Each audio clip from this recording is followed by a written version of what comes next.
Gravando agora aqui de madrugada, vocês não têm noção. E quem deseja participar desse vídeo? Ele. O outro tá dormindo. Mas ele tá aqui. Mas bebê, é um assunto que não é pra você. Ele é forte hoje. E bote forte, viu? Por isso, já usa esse dedinho aqui pra dar o like, compartilhar, ativar as notificações. Já sabe. Vamos aumentar ainda mais a nossa comunidade. É sobre corpo esquartejado, meu amor. Pronto, é exatamente isso que vocês ouviram. Foi um caso que eu fiz, já foi julgado, participei inclusive do tribunal do júri. Foi uma experiência bem interessante, foi.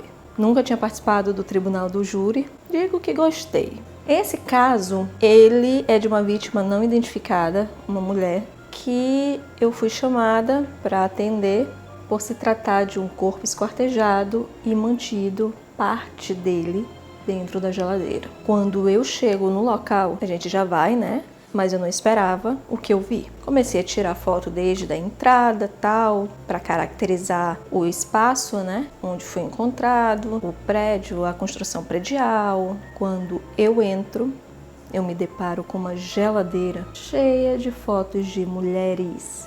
Fotos não, figuras recortadas, né, de revista. E marcas de boca, batom. E eu descrevo no laudo que aquelas bocas certamente não eram de uma mesma pessoa. Aquela geladeira com figuras femininas, na minha opinião, eu via mais como um serial killer. Ele não foi tratado como um serial killer, tá? Foi tratado como um feminicídio. Esse é um ponto que eu considero importante, junto com outros pontos que eu vou contar ainda mais pra frente. Mas voltando um pouquinho, como esse caso foi denunciado? Foi denunciado pela mãe do próprio autor. Ela chegar à casa dele, ele ainda não estava em casa, quando ela abriu a geladeira, viu o corpo lá dentro. Foi até a polícia e denunciou. Quando ele chegou em casa, logo em seguida a polícia foi até o local e o levou preso. As suas condições naquele momento ali não era muito senhor de si mesmo, né? Então, não sei dizer se ele fazia uso de medicamentos ou de substâncias ilícitas, álcool, não faço ideia. Mas ainda vou chegar novamente no corpo. Uma das primeiras coisas que nós fazemos é observar o local. E lá, ao lado da geladeira, em cima de uma mesa, na cozinha da kitnet, logo observei que tinha o quê? Um livro. Mas não era um livro qualquer, era o livro dos mortos. E esse livro, ele traz orações, fórmulas, hinos, feitiços, mágicas, que eram escritas em rolos de papiros e colocado aos túmulos no Antigo Egito. Isso para que o morto fizesse a sua viagem bem feita, né? Fizesse uma boa viagem, afastando eventuais perigos que pudesse existir nessa viagem ao além. Então, verifiquei que não havia sinais de violência no local, avaliei que havia espaços ali para o corpo ser esquartejado? Havia. E uma das perguntas que mais se fazia era se ele tinha esquartejado o corpo ou não ali, naquela kitnet. E aí a gente vai atrás de quê?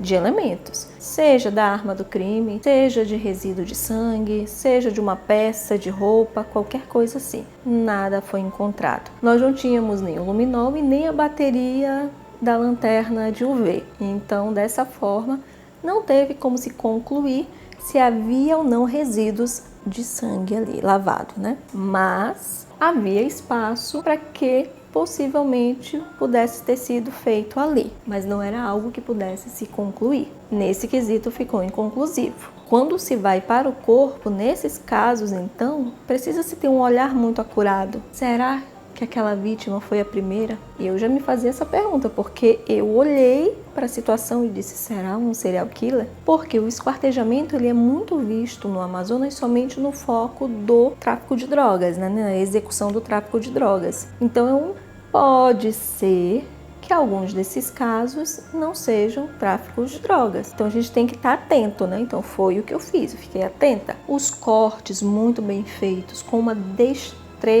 que, ao meu ver, na minha opinião, não é o ato de uma pessoa que faz pela primeira vez. Não é um corte típico de quem faz pela primeira vez. Ou é uma pessoa que já domina a técnica, seja porque seja um açougueiro, um enfermeiro, um médico, ou porque já realiza aquele padrão há algum tempo. E ainda mais que fosse a primeira vez, existe algo que nós chamamos, até no meio da psicopatia, né? A insegurança da primeira vez. A hesitação, apesar de haver excitação também, da primeira vez. E aqueles cortes não havia hesitação, não havia insegurança e nem falta de destreza. E isso tudo foi no laudo. O corpo estava incompleto, não havia a cabeça, nem a perna direita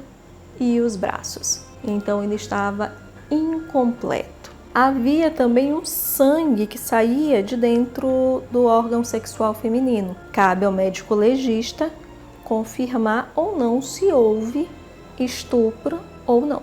Como o corpo se encontrava dentro da geladeira, o tempo de morte ele já fica prejudicado a olho nu ali. Então, outras análises precisam ser feitas para determinar esse tempo de morte. O autor ele confirmou a autoria do crime no tribunal do júri que eu estava presente. Como no meu laudo estava escrito a questão da destreza, da segurança no que foi feito ali, foi feita ao réu a pergunta seguinte: você em algum momento da vida desempenhou profissão de açougueiro? Não, foi a resposta dele. Seu pai, algum parente? Não. Você alguma vez manipulou faca, machado? A resposta dele: não. Então fica uma incógnita, né? Ele realmente assumiu, disse que era uma prostituta, que ele tinha contratado, ela tinha roubado e ele acabou matando. E assim a autoria ela foi realmente confirmada pelo próprio autor e a minha tese de serial killer não foi para frente. A vítima até hoje não foi identificada. Ainda apareceu um vídeo por aí de uma família que afirmava que era familiar de 13 anos, mas a compleição do corpo não condizia com o corpo de uma menina de 13 anos. Apesar de não ter visto o rosto, porte do tronco, textura de pele, tudo levava a crer que era uma mulher já de mais de 20 anos. Então eu espero que vocês tenham curtido essa história aqui de perícia criminal. E assim termina mais um vídeo para vocês de um caso real, um caso atendido por mim. E espero que tenha ajudado a aguçar esse olhar pericial. E aguardo vocês no próximo vídeo. Deixa aqui os comentários, as dúvidas que vocês tiverem, o pedido de vídeos, que eu tô sempre olhando aqui. E é esses comentários que eu uso para gerar mais e mais conteúdo para vocês. Um beijo e até o próximo vídeo.